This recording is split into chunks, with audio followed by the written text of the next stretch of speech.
Hello বন্ধুরা, আজকে বাংলাদেশে অত্যন্ত ন্যাক্কারজনক একটি ঘটনা ঘটেছে। সেই ন্যাক্কারজনক ঘটনাটা হচ্ছে বায়তুল মোকাররম মসজিদ, যেটি বাংলাদেশের জাতীয় মসজিদ, সেই জাতীয় মসজিদে কিছু কুলাঙ্গার ইসলামিক খতিব লীগ সেই বায়তুল মোকাররমের মসজিদের প্রাঙ্গণকে কলুষিত করেছে। এটা শুধুমাত্র বাংলাদেশের মানুষের জন্য না, এটি পুরো মুসলিম জাতির জন্য একটি লজ্জাজনক ঘটনা। কারণ কি?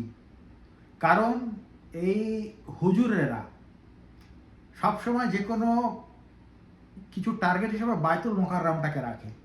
যে কোনো মারামারি সব কিছু ওখান থেকে শুরু হয়, হেফাজতের সব কিছু।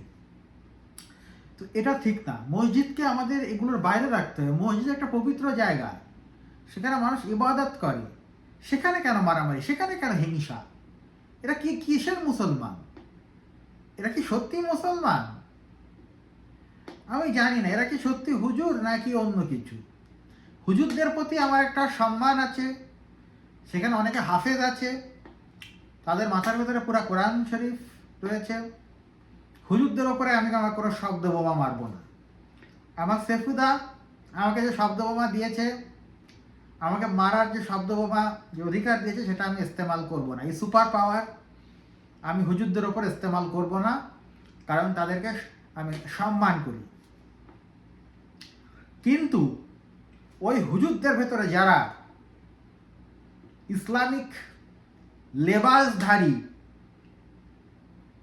কুত্তার বাচ্চা ছিল, শুয়োরের বাচ্চা ছিল, যারা আসলে হুজুর না, যারা ইসলামকে মানে না, যাদের কাছে ইসলামের চেয়ে দল বড়, তারা একটা বেশ্যাচ্চোদা। ওদেরকে ল্যাংটা করে ওদের নুনুতে আগুন ধরিয়ে দাও। শুয়োরের বাচ্চা। এদের এই ধরনের কাজের জন্য সারা মুসলিম জাতিকে কলুষিত করা হয়। এবং এটা নিয়ে এখন ওই শুয়োরের বাচ্চা ভারত ওরা এখন এটা নিয়ে বিভিন্ন রিপোর্ট বানাবে যে বাংলাদেশের মসজিদের মধ্যে হচ্ছে, মুসলমানরা কত খারাপ, কত সংঘাত করে। এই যে এখন আমাদের ধর্মের ওপরে এটা চলে যাবে। তো যারা এই ধরনের কাজ করেছে, এরা আসলে ইসলামের নামে আসলে এরা মুসলমান না, এরা আসল মুসলমান না। এরা আমাদের ধর্মকে কলুষিত করছে। এই শুয়োরের বাচ্চাগুলো, খুব বেশি কিছু বলবো না, কারণ যাদের ভিতরে অনেকেই আসল হুজুর আছে, তাদের প্রতি গালি দিচ্ছি না। কিন্তু যারা এ ধরনের কাজ করে এবং যারা কোরআনে হাফেজ হয়েও যদি কেউ এ ধরনের কাজ করে থাকে, সেটা অত্যন্ত ন্যাক্কারজনক এবং এ ধরনের কাজের জন্য তাদেরকে আইডেন্টিফাই করে তাদেরকে শাস্তির আওতায়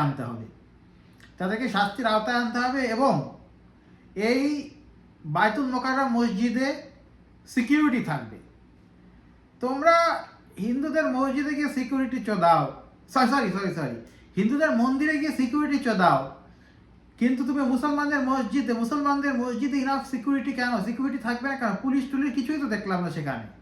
সারা বাংলাদেশে নাকি আর্মি নামাইছে, সেনাবাহিনী নামাইছে। সেনাবাহিনী কি সোনা নিয়ে খেলা করে? রাস্তায় নেমে সেনাবাহিনীর কাজ কি সোনা নিয়ে খেলা করা? সেনাবাহিনী কোথায়? এখানে সেনাবাহিনী তো আসলো না, কোথাও দেখলাম। তাদেরকে নাকি কি শাওয়ার পাওয়ার দিছে, নাকি বাল চোদার পাওয়ার দিয়েছে খানকির পোলারা। পারে না বাল ছিঁড়তে, আর শাওয়ার বড় বড় কথা বলে সেনাবাহিনী।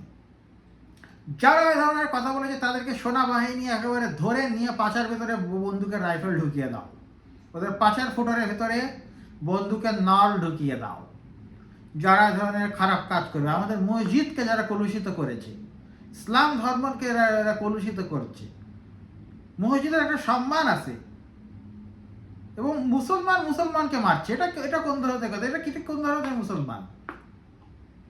ইসলাম একটা সম্প্রীতির ধর্ম।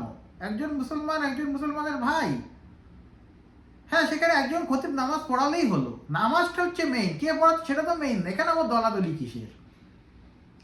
ইসলামকে আমার মনে হয় রাজনীতির বাইরে রাখা উচিত। ইসলামকে কেন্দ্র করে অনেকেই রাজনীতি করছে, কিন্তু না, ইসলামিক লেবাসধারী রাজনীতি এটা এটা এটা কোনো অবস্থাতেই সমর্থনযোগ্য না। ইসলাম একটা ধর্ম, এটা মানুষের এটা অনুভূতি, এটার সাথে রাজনীতিকে মেলালে চলবে না। এবং এর ন্যাক্কারজনক ঘটনার আমি তীব্র নিন্দা জানাই। এবং আমি এই যে ইউনুসের কাছে আমি বলছি যে সে সমস্ত মসজিদে নিরাপত্তা বৃদ্ধি করো, সেনাবাহিনী মোতায়েন করো, এবং প্রতিটা মসজিদে থাকবে, চেক করার মেশিন থাকবে, মেটাল ডিটেক্টর থাকবে, যেন কেউ কোনো ধরনের অস্ত্র, ছুরি, কোনো ধরনের অস্ত্র নিয়ে যেন ঢুকতে না পারে। এবং মুসলমানদের নিরাপত্তা নিশ্চিত করতে হবে। এবং এ ধরনের যে কোনো ধর্মীয় উপাসনালয়কে সকল ধরনের হামলা এ ধরনের এগুলোর ঊর্ধ্বে রাখতে হবে। ওকে বন্ধুরা, আজ এ পর্যন্তই। দেখা হবে আরেকটি ভিডিওতে খুবই শীঘ্রই। Bye bye.